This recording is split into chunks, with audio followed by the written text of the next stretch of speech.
Waalaikumsalam warahmatullahi wabarakatuh. Ya, Ustaz, ini kan masih simpang siur. Ya, Bagaimana cerita awalnya, bagaimana kronologis awalnya, emang gimana sih, Ustaz? ya kalau terkait kronologi awal nanti saya sudah buat klarifikasi ya, klarifikasi dalam arti supaya situasinya atau opininya tidak berkembang kemana-mana.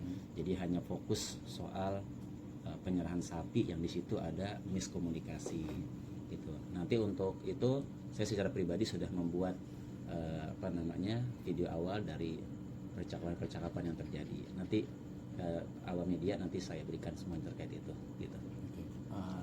Di sini juga di satu sisi alhamdulillahnya nih, Mbak Dewi maupun orang-orang terlibat seperti Pak RT, mereka sudah saling memaafkan, tetapi belum berjumpa nih. Iya. Bagaimana nih melihat keadaan yang semakin membaik ke sini? Iya, begini. Secara pribadi karena saya juga dari awal termasuk yang terlibat langsung ya dalam proses penyaluran bantuan dari Bu DP, artinya saya tahu persis bahwa di lingkungan Bu DP baik. Beliau baik, berhadapan juga dengan Pak RT, kami juga Pak RT juga orang baik. Artinya peduli dengan lingkungan, kemudian pelaksanaan kurbannya juga tiap tahun juga lancar, bahkan menjadi percontohan gitu ya. Artinya persoalannya hanya pada saat situasi itu yang kurang pas itu kan karena ada situasi yang mungkin ada emosi ya, atau bisa dilihat sendiri dalam video pada saat kita mediasi gitu. Selebihnya keduanya orang baik. Jadi mudah-mudahan dari kebaikan itu ya, Allah juga yang menggerakkan hati-hati keduanya sehingga sekarang jadi reda kemudian berdamai. Alhamdulillah, mudah-mudahan kedepannya jadi lebih baik lagi gitu. Amin, amin. Nah, dengan itikat baik mereka saling maafkan, apakah nanti Pak Ustadz ada membuat agenda kembali seperti mediasi untuk menjembatani antara kedua belah pihak? Kalau diminta insya Allah siap. Tapi untuk saat ini saya juga belum dapat informasi dari kedua belah pihak ya. Jadi masih menunggu sifatnya. Ya, masih menunggu sifatnya. Dan saya juga karena kesibukan juga tidak mengikuti perkembangan situasinya seperti apa. Tapi kalau tadi tim media menyampaikan bahwa ada etikat baik untuk berdamai, meredakan situasi dan untuk menjadi lebih baik, maka insya Allah. Karena kan kita di lingkungan hidup berdampingan dan kita percaya bahwa kebaikan itu insya Allah juga akan mengarah kepada kebaikan yang lain gitu. Maka mudah-mudahan jadi kebaikan buat semuanya lah insya Allah gitu. Amin. Berarti setelah kemarin adanya konflik itu berarti belum ada komunikasi lagi ya Ustaz sampai saat ini? Belum ada. Nah, di hari yang sama kita juga berkesempatan tadi jumpa dengan Mbak Dewi, bahwa di mana Mbak Dewi mengakui bahwa ada miskom atau terhadap supir yang terhadap yang membawa kurbannya lah, supir dia lah, Iya. di mana dia membuka percakapan bahwa ya memang ada sedikit yang dilebihkan oleh si supir. Bagaimana nih menurut tanggapan? Iya, maka itu tadi saya bilang, saya juga secara pribadi sudah membuat rekapan dari WA chat saya, karena di situ kan Bu DP kan diwakili oleh pembantunya dan saya akrab dengan asisten rumah tangganya. Artinya komunikasi selalu dengan asisten rumah tangga. Mungkin miskomunikasi itu adanya di situ. Jadi saya juga khawatir nanti salah ucap dan sebagainya. Jadi nanti tinggal dia aja dengan videonya untuk tambahan informasi gitu. Supaya informasi ini sudah mereda, kedua pihak sudah ada etikat untuk berdamai dan tidak memperpanjang persoalan. Dan saya juga dalam posisi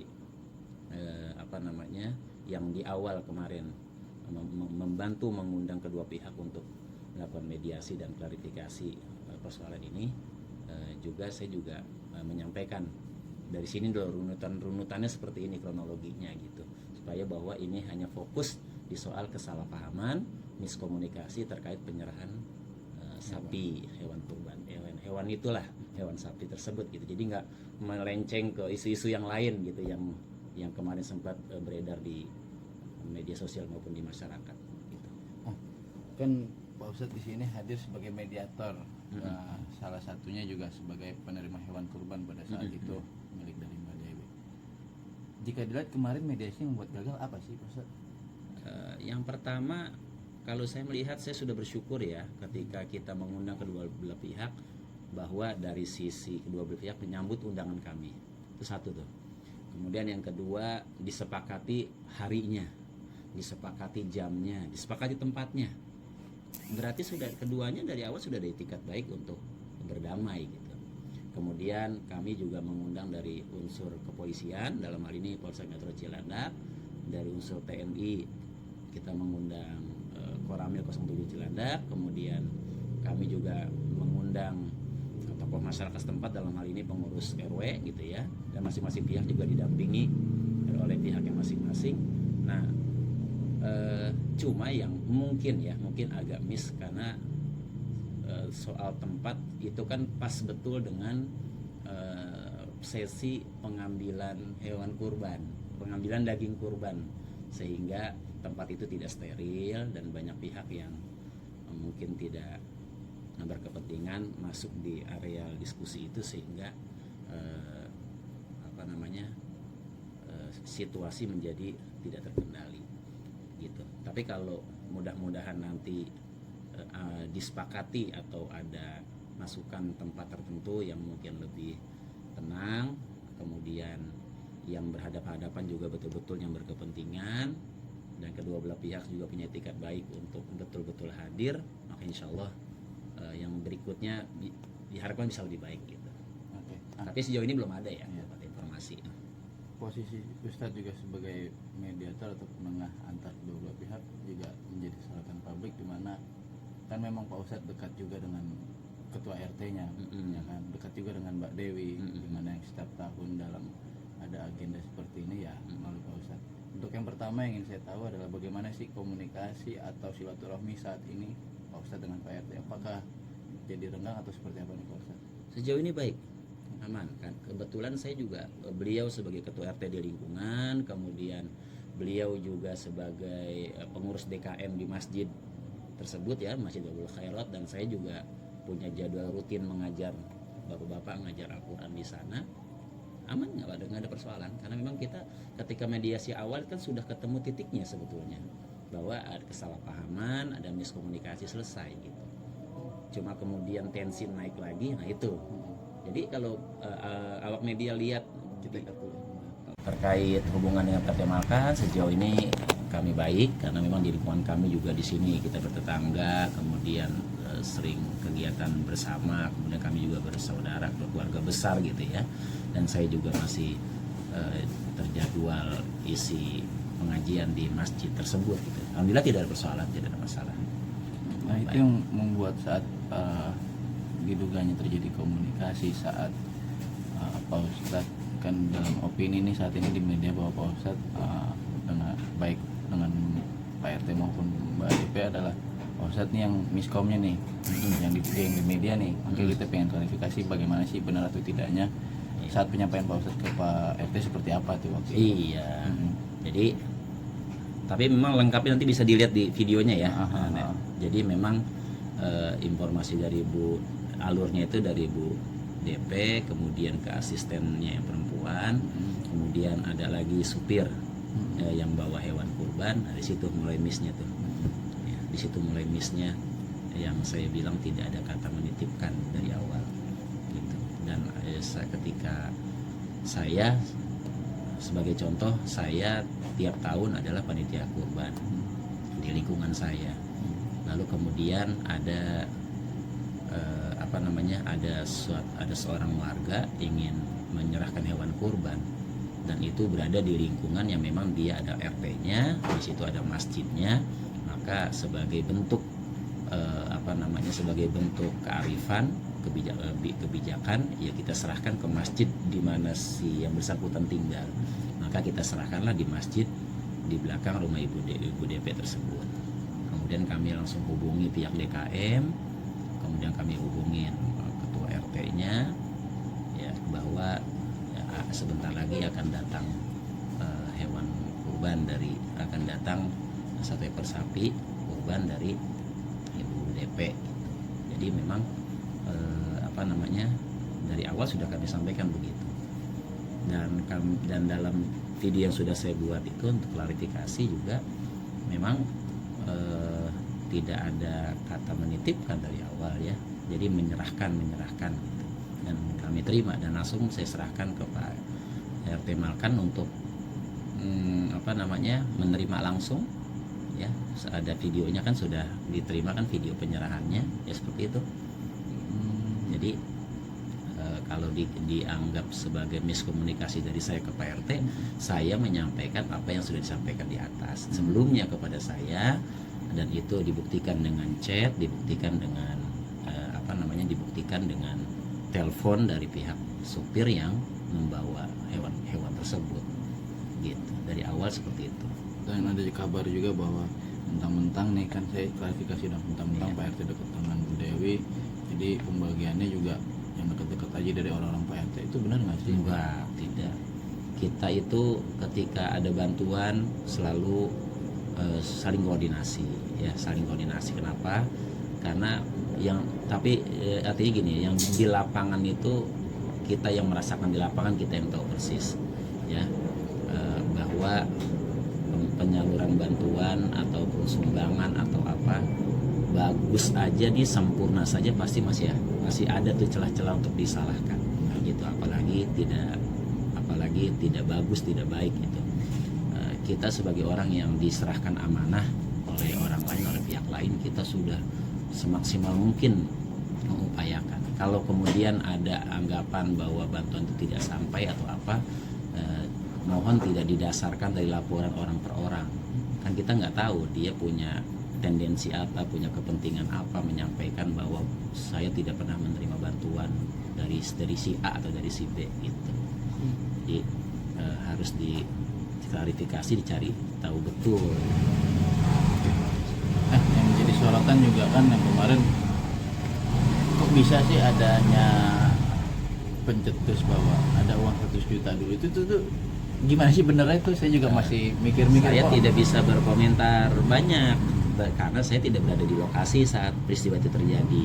Tapi waktu di mediasi awal kan sudah dijelaskan bahwa itu merupakan respon ya, ketika Pak RT atau DKM diminta bantuan untuk menaikkan satu sapi yang besar ya, katanya sekitar 1 ton itu. Lalu kemudian muncul kata-kata bahwa ya begitulah kata-kata, saya nggak takut salah juga untuk mengulang kata-katanya, tapi tidak dimaksudkan untuk meminta, tidak ada kata meminta di situ. Berarti itu atas dasar emosional lah bisa dibilang. Ya, spontanitas ya. Jadi karena memang saya juga tidak berada di lokasi kan, karena memang kan kita aktivitas jalan terus, dan hari Selasa waktu kejadian itu juga kan memang panitia belum mempersiapkan kandang, belum apa, karena kan kita kan umumnya ikut pemerintah yang lebarannya hari Kamis gitu. Jadi mohon dimaklumi situasi di lapangannya seperti apa. Oke. Tapi Ustaz, mengenal sosok Dewi Persik di lingkungan ini mungkin seperti apa sih Ustaz? Sosoknya seperti Ya apa? saya hanya sebatas menyampaikan bahwa dia peduli dengan lingkungan ya. Itu dibuktikan bahwa saya diminta untuk melis data janda, data yatim, dan saya serahkan. Kemudian saya mendapat bantuan, saya bantu edarkan gitu. Maka dari sisi itu artinya sudah mencerminkan bahwa beliau peduli dengan lingkungan di mana dia tinggal gitu ya, kanan kiri, depan belakang. Bahkan sempat juga di tahun sebelumnya dia yang saya dampingi, dia membagikan langsung door to door ke belakang rumahnya, dia keliling gitu ya bersama tim manajemennya, dan juga ada beberapa artis lain kayak yang akrab dengan beliau gitu. Baik, sebatas itu baik, tapi selebihnya saya kan tidak aktif gitu ya. Artinya hanya sebatas membantu yang bersangkutan dalam penyaluran bantuan kepeduliannya gitu. Berarti artinya Dewi Persik itu cukup ikut adil gitu ya dalam kegiatan-kegiatan sosial seperti itu ya, di lingkungan. Iya, di lingkungan. Ya begitupun makanya kalau dibentur-benturkan ya nggak bisa. Artinya Ibu DP dalam hal ini dia baik, dan saya beberapa kali membantu beliau untuk penyaluran bantuan atas nama diri dan keluarganya. Di sisi yang lain juga ketemu dengan Pak RT-nya juga baik, peduli, beberapa kali memimpin, mengkoordinir kegiatan-kegiatan bantuan di wilayahnya juga baik gitu. Makanya ketika ini terjadi ya kan hanya kesalahpahaman gitu, karena dulu-dulu sama-sama baik, nggak ada masalah, orang baik semua. Lu gimana komunikasinya saat ini dengan DP Pak Ustadz? Belum. Enggak, maksudnya apakah menjadi ada jarak atau seperti apa after dari kejadian?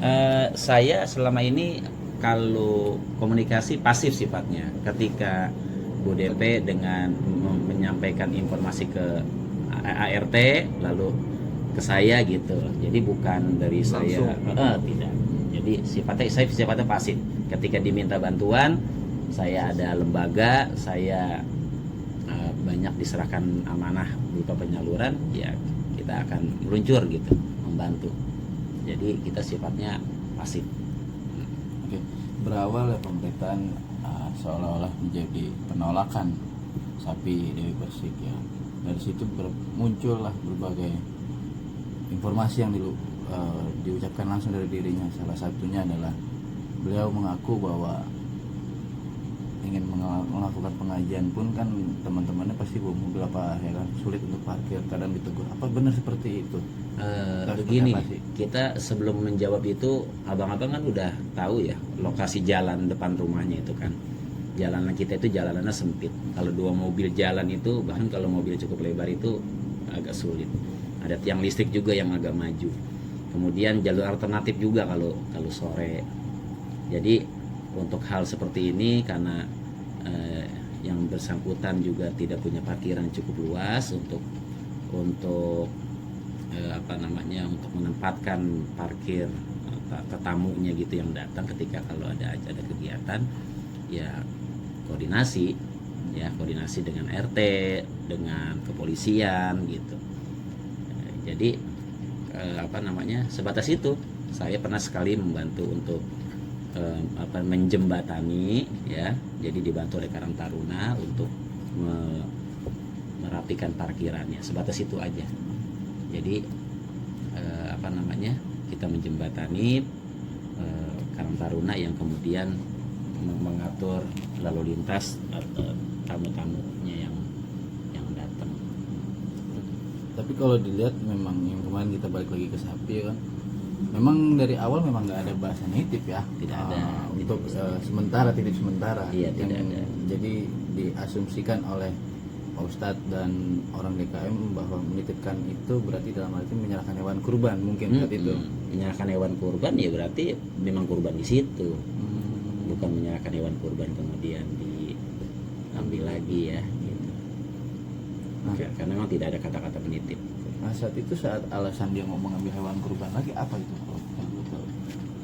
Ya alasannya karena akan dipotong di tempat lain dan saya diminta untuk menyiapkan daftar nama yang akan menerima manfaat dari daging kurban tersebut. Tanpa alasan kenapa dia nggak jadi motong di situ malah di tempat lain? Nggak tahu. Nggak ada, maksudnya nggak ada komunikasi. Emang kenapa? Mbak Tidak. Sekali lagi saya kan sifatnya pasif ya, artinya tidak mempertanyakan lebih jauh. Saya hanya sudah terbiasa kalau kita ada informasi terkait penyerahan, ya yang aktif yang menyerahkan. Benar. Begini, kecuali kami ketika sebagai bukti bahwa ketika orang menyerahkan hewan kurban ke kami, langsung kami tanya terkait biayanya, kemudian kami informasikan dulu bahwa pemotongan kami ikut jadwal pemerintah gitu ya, bukan ormas tertentu, artinya kita ikut pemerintah terkait lebarannya dan pemotongannya. Yang kedua kami informasikan biaya potongnya. Yang ketiga kami informasikan bahwa terkait ada hak dari yang berkurban, biasanya itu berupa paha belakang. Apa itu ada yang diambil langsung biasanya atau kami antar ke rumahnya. Ada yang kalau yang sapi atau kerbau biasanya ada yang kami potong 7 ya jatahnya itu, atau bulat-bulat tuh paha belakangnya diambil langsung atau dikirim. Maka informasi begitu itu sudah sama kayak berarti ya ada apa kayak sudah sama kayak sesuatu yang memang rutin saya tanyakan begitu. Jadi ada dialog itu ke pembantunya juga. Ini ngomong-ngomong saya harus berangkat ini soalnya. Satu lagi nih masalah. Nah, Iya, iya. saat mediasi pun juga tidak ada pertanyaan atau menanyakan kepada Dewi Persik. Satu, apakah kenapa diambil lagi, lalu kenapa motongnya nggak jadi di sini, gitu. Lalu yang sebenarnya menjadi pusat perhatian adalah kalau memang nggak mau motong di situ, kenapa nggak langsung dianterin? Kan toh juga sama-sama bukan di rumahnya yang motong. Iya, Gitu. itu. Apakah ada pertanyaan itu atau seperti apa sih? Enggak. Sudah ditanyakan? Enggak, kami sekali lagi tadi kami bilang dalam arti dialog kami pasif ya. Secara pribadi saya dialognya pasif. Saat mediasi kemarin gitu, maksud saya. Saat mediasi kemarin itu yang muncul kan bisa dilihat di videonya, ada dialognya ya, bahwa ada alasan demi keamanan karena beliau adalah public figure, supaya alamatnya tidak diketahui banyak pihak-pihak yang tidak berkepentingan gitu. Salah satunya itu. Maksudnya gini loh, kan dia beralasan bahwa menitipkan kan, dan dia tidak mau taruh di rumahnya karena ya rumahnya takut diketahui orang banyak karena public figure. Yang saya pertanyakan adalah saat mediasi ada nggak sih dari RT ataupun dari Pak Ustadz sendiri menanyakan kalau memang niatnya memang tidak mau motong di sini, kenapa sapinya nggak langsung aja dianterin ke lokasi pemotongan yang sudah diniatkan gitu, tanpa harus dititipkan terlebih dahulu? Saya gitu. kurang jelas, tapi mungkin tersampaikan ya, mungkin dia menyebut ada pihak yang sudah biasa memotong ya, yang berafiliasi ke tertentu kan, dia menyebutkan itu, tapi alasannya kenapa saya tidak tahu. Dan nggak bisa bicara banyak juga, nggak berani menyimpulkan juga gitu. Oke, terakhir nih Ustadz, Ya. berarti mempertegas saja Ustadz, jika memang Ustadz diminta untuk menjembatani pertemuan antara Dewi Persik dan juga Pak RT sendiri, Pak Ustadz siap ya? Maksudnya Ya untuk kalau demi diminta oleh kedua belah pihak atau diminta sama tokoh masyarakat ya, dalam hal ini saya sebagai ustadz, sebagai yang artinya juga terlibat hal ini dari awal, ini sebagai bentuk tanggung jawab saya bersedia. Apalagi tujuannya baik, pahala gede itu mendamaikan orang yang lagi berkonflik tuh pahalanya besar ya. Jadi insya Allah ini menjadi kebaikan buat saya, kebaikan buat kedua belah pihak, baik Bu DP maupun ketua RT maupun kampung kami juga nih yang sempat ramai juga gitu. Mudah-mudahan jadi baik semua. Bu DP juga mudah-mudahan jadi berkah dengan kebaikannya, PRT juga jadi berkah dengan kebaikannya, dan buat kita semuanya gitu. Oke. Saya kira itu. Terima kasih banyak. Sama-sama. Terima kasih banyak Ustadz ya. Assalamualaikum. Waalaikumsalam.